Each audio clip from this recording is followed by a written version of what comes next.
నమస్కారం, సిటీ న్యూస్కి స్వాగతం. ఈరోజు ముఖ్యాంశాలు.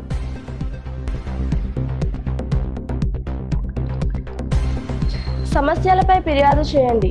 నర్సాపురం ఆర్టీఓ.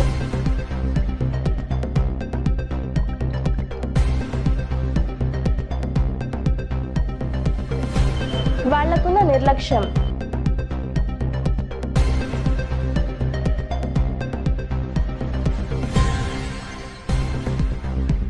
పేరుపాలెం బీచ్లో 38 ఏళ్ల యువకుడు గల్లంతు.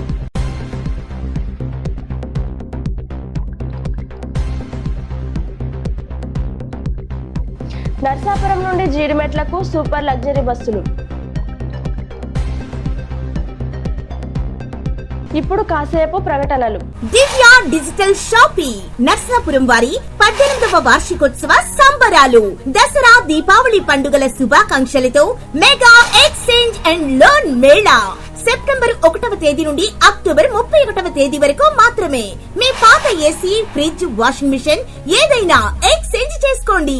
మరిన్ని వివరములకు Divya digital shopping, TV and furniture showroom, steamer road, Narsapuram మరియు బ్రాంచ్ శుక్రవారం క్లాత్ మార్కెట్, పాలకొల్లు.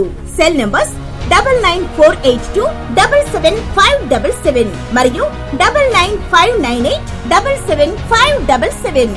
తిరిగి మళ్లీ వార్తలకు స్వాగతం.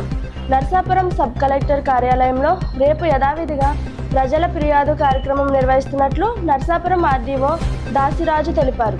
ప్రజలు తమ సమస్యలపై ఫిర్యాదులను ఉదయం 10:30 గంటల నుంచి అందజేయవచ్చునని చెప్పారు. నర్సాపురం టౌన్ 7వ వార్డు కోవెలగుడి సమీపంలోని విద్యుత్ ట్రాన్స్ఫార్మర్ చుట్టూ పిచ్చి మొక్కలు పాదులు పెరిగిపోయాయని స్థానికులు తెలిపారు. దీనివల్ల విద్యుత్ సరఫరాకు తరచూ అంతరాయం కలుగుతుందని ఆరోపించారు.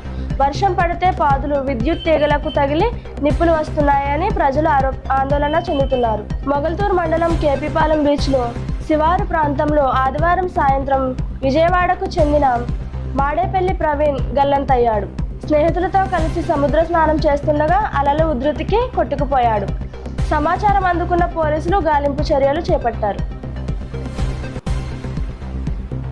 నర్సాపురం బస్టాండ్ నుంచి జీడిమెట్లకు సూపర్ లగ్జరీ బస్ నడుపుతున్నట్లు ఆర్టీసీ డిఎం సుబ్బన్నరెడ్డి తెలిపారు.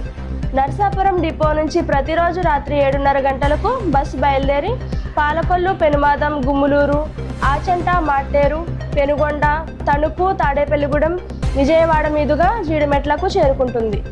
ఈ వార్తలు ఇంతటితో సమాప్తం. తిరిగి మరో కొన్ని వార్తలతో కలుసుకుందాం. నమస్కారం.